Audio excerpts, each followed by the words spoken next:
పాతకాలం పుదీనా రోటి పచ్చడి నేను ఏ విధంగా చేస్తానో ఒకసారి చూపిస్తాను చూడండి. నచ్చితే మీరు కూడా చేసుకోవచ్చు. పాతకాలం పచ్చడి రుచులు అనగానే చాలా కమ్మగా ఉంటాయి. వేడివేడి అన్నంలోకి చాలా రుచిగా ఉంటుంది. 2-3 రోజులు నిలవ పెట్టుకొని అయినా తినేయచ్చు. ఫస్ట్ అయితే ప్రాసెస్లోకి వెళ్దాం.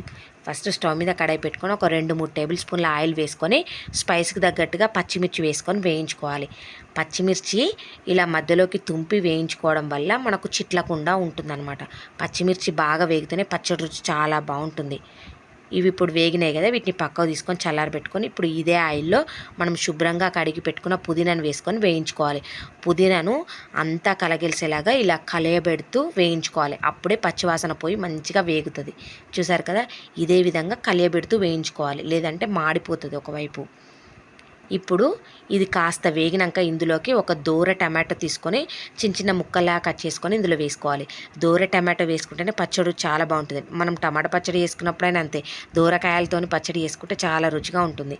ఇప్పుడైతే ఇందులోకి కొద్దిగా చింతపండు అలాగే రుచికి సరిపడా ఉప్పు వేసుకొని మొత్తంగా కలియబెట్టుకోవాలి.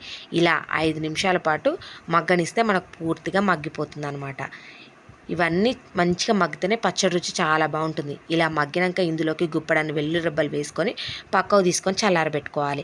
ఇప్పుడు చల్లారినాక రోట్లో కానీ మిక్సీలో కానీ ఇలా పచ్చడిలాగా చేసుకోవడమే. పాతకాలం పచ్చళ్ళకి పోపులేమి ఉండవు. ఇదే విధంగా చేసుకొని వేడివేడి అన్నంలోకి వేసుకొని కమ్మగా తినేవాళ్ళు. ఈ వీడియో నచ్చితే సబ్స్క్రైబ్ చేయండి.